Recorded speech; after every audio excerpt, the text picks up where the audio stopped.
the end of Halo 2, we thought it would be a really cool idea if we got a lot of people involved with making some more multiplayer maps. Most people spend their time in the multiplayer maps, not in the single player ones. The importance of all the different things you can do is wildly changing. It's easy to get the concept. I'm here to defend this base. 10 seconds remaining. So we split into 4 groups. Fresh ideas. Non-stop action. Bang, bang, bang. Frantic game of whack-a-mole. It's a lot of new eyes. Definitely see stuff that you're like, how the hell did they do that? I think you're exaggerating. Swing. Just like everybody else, we were getting a little bit tired of playing some of the same maps over and over, so it was a great opportunity to get more maps out there.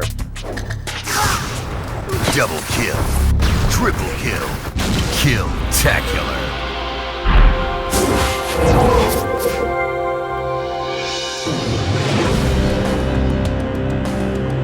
Containment is a big map. It's definitely the biggest map in the downloadable content. 2 team capture the flag, 8 on 8.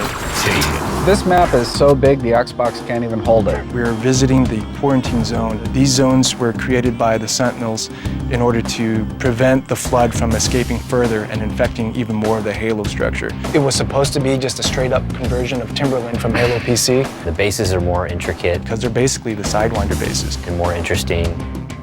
Change it even further. More dynamic. Just change it all together. 2 rocket launchers. There's also 2 sniper rifles. 2 warthogs. A Banshee. And then outside of your wall is a tank. We tried to do some things that the other big maps didn't, incorporating the tank, hopefully effectively this time. They sort of flesh out their ideas with Max or riding shotgun over all of them, making sure that they're not getting too crazy. We were going to have what we call boo bags. They would just be these clusters of these boogers all over the level that would explode and harm you. Max decided that they bounced too much, so he made them pretty static. If they're going to make a change for artistic reasons, it's really helpful when they also can think, how is this going to affect actual gameplay? Whenever you ask Cotton or Paul about it, they get pretty upset because they like them the way they were. You wonder why this map took 3 months to make. There wasn't really any precedent for bouncing testicles of death. I hate video games. What?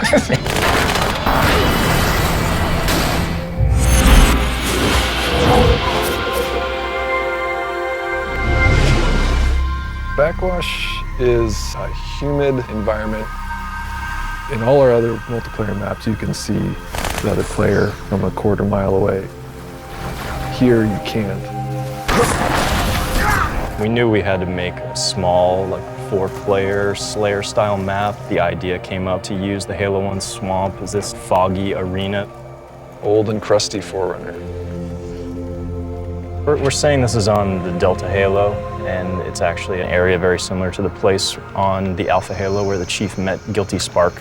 In fact, we actually have a monitor of the Delta Halo. He's flying around the environment. We definitely were looking to encourage the short game, so you'd be more inclined to use weapons like shotguns and the sword. It's very easy to spawn and instantly see where everybody's fighting because you see plasma bolts in the fog and you know exactly where everybody is, so you just go charging over there. And Nathan's favorite tactic is to get up here on this little metal protrusion, then he's just lobbing grenades down at people. I'm kind of the resident griefer. I kill everybody on my team, laughing at the top of my lungs. Nathan's griefing is well balanced by his lack of skill. Yeah, no one likes Nathan. Yeah. You know, this map will be a success if people love to play Slayer Halo at its simplest form. It should be one of these places where it's just fun to find the high spots and gain elevation through jumping. And when you do that and you pull it off, I don't know, I feel like a Halo god. And we got glow bugs. It doesn't get any better than that.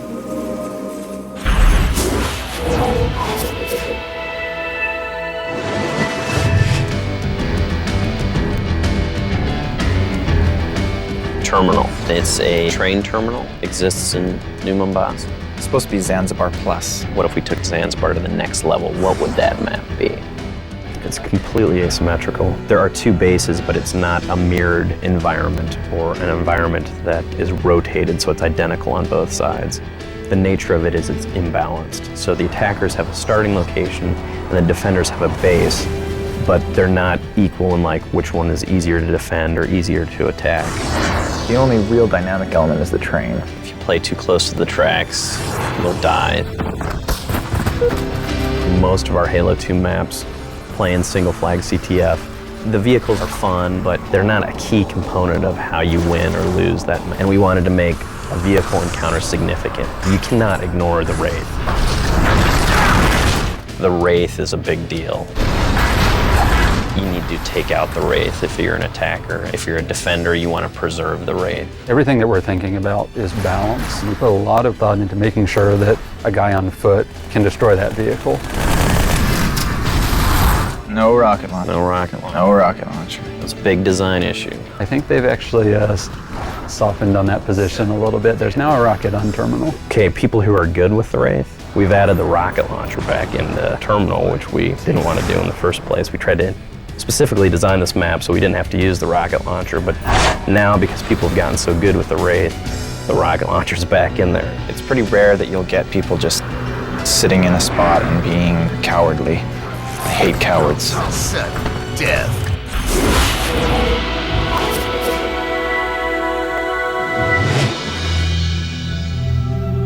This is a remake of Longest, one of the maps in Halo 1. It's supposed to be this dirty cargo freighter. 2 parallel hallways with bases at either corner. You can see Earth. You can see the moon. I thought about that I really hated about Longest that I wanted to fix. The ladders really destroy the realism. I've never seen a ladder I like. You have this vertical motion, but you don't see your hands doing that. But we got rid of all the ladders. Everybody hated ladders. The really nice thing about this map is that there's total mobility. It's a fairly simple map so that it's easy to navigate, easy to understand. One of the ways that you can get to the second floor from the ground floor is to take advantage of these boxes that are moving around.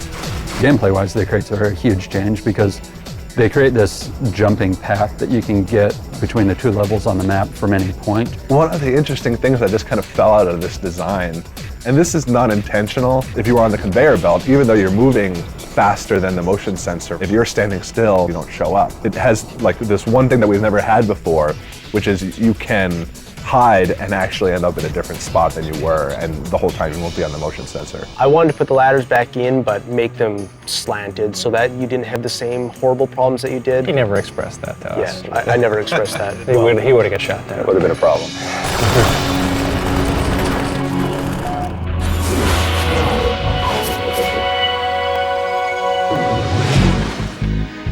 Relic, it's a big island.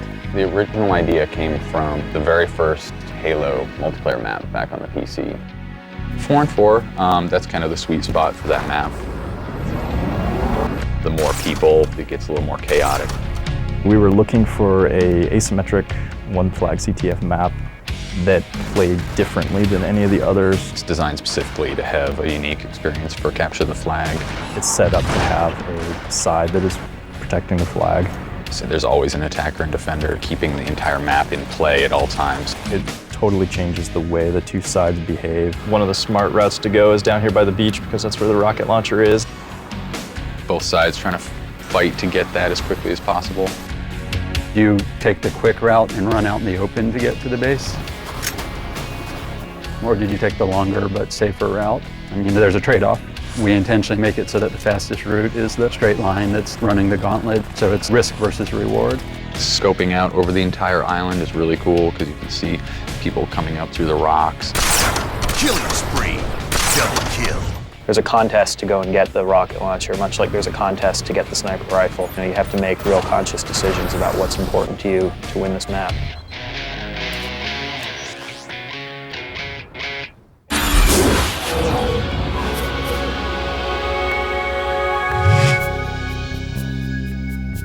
Gemini. Its origin is in Marathon. In Marathon Infinity, there was a map called Duality. That's the fundamental structure that we took. It's not really a symmetrical or asymmetrical map. It's an arena free-for-all map. We wanted it to feel wholly otherworldly. This isn't something for the rest of the Covenant. This is the Prophet's antechamber. The 2 rooms, the ramps in the lower lobby. The teleporters that let you rapidly move to another part of the map. The doors seem really mundane, but a door actually lets you play with a person. That's what this is, corridors. cool, moody lighting, lots of artfully well-placed weapons, and good combat. So that's the essence of a good ground pounder. Even walking slowly, I can cover the entire map in about 15 seconds. That makes it very difficult to actually mount a defense. Our engine is designed for a mix of different weapons that work at different ranges. You can only carry 2. The reason you pick up 2 plasma rifles is not so you can squeeze both triggers at the same time. It's so that you can pulse them. Like you can fire one until it burns and then fire the other while the other one's cooling off. Because if you need to reload when you're dual wielding, then you're basically screwed.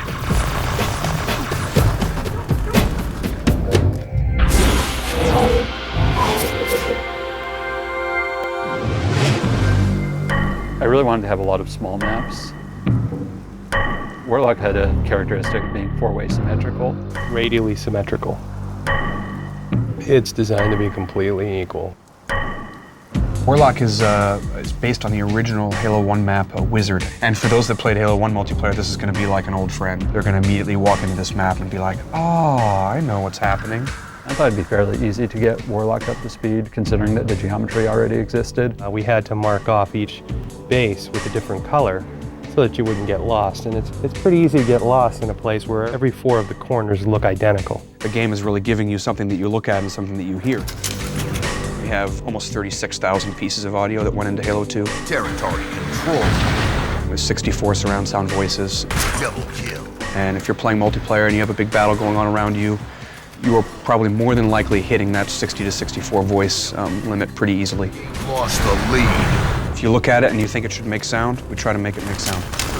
I put some things like there's bats. No bats. So I think they're up in there somewhere. I'm sure, yeah. I mean, I know that we don't have any, so. Bats. No, no bats.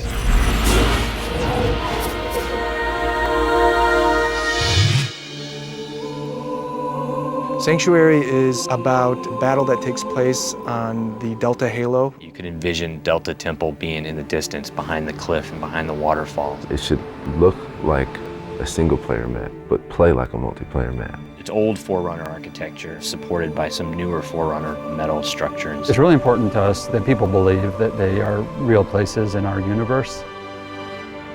First is just a high-level strategy, just a plan. From there we go to paper design, which is the designer and the artist working together. It actually is a symmetrical map. Symmetrical is mirrored in some fashion, and it's an attempt to try to make things balanced. A map can feel balanced, but there's a subtle sniper advantage to one side or the other. What it was designed for is CTF. Flag taken. There's medium-range weapons like the battle rifle and the carbine, the SMG, you got a needler. Those are all symmetrically placed to give each team even playing field. Every time they take on one of those weapons or taking on a role, that's kind of the mentality that I take, designing a space is, are there good places for a player to assume those roles and be effective? And are there places for players to fight against that role as well?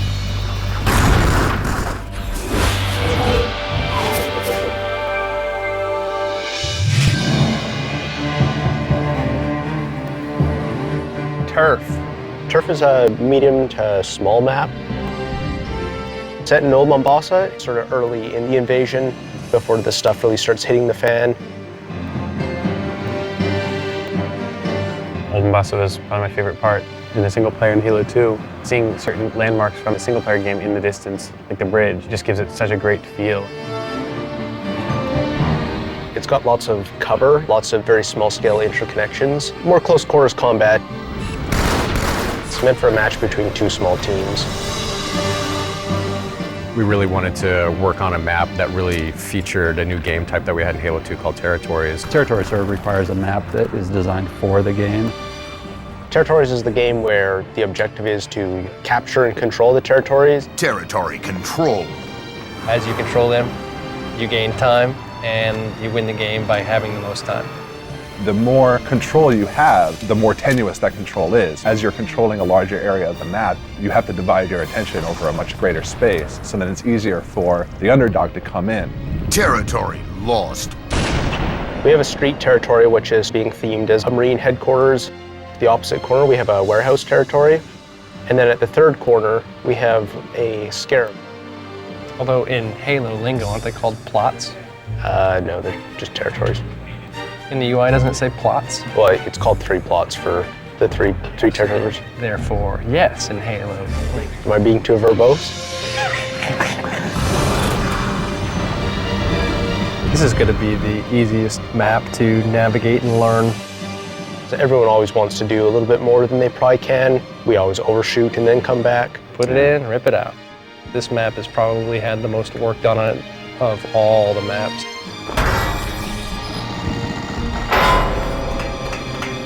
It's insane the detail that's on here.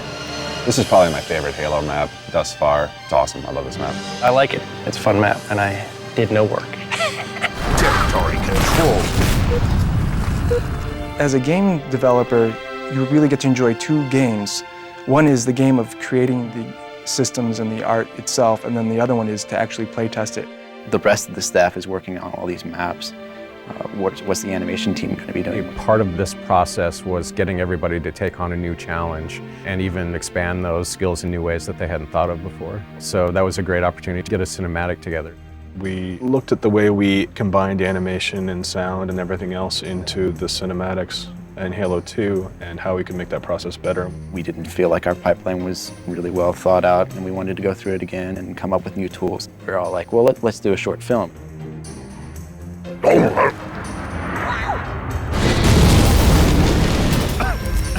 Status! I wanted to do something that kind of paralleled what happened in the game.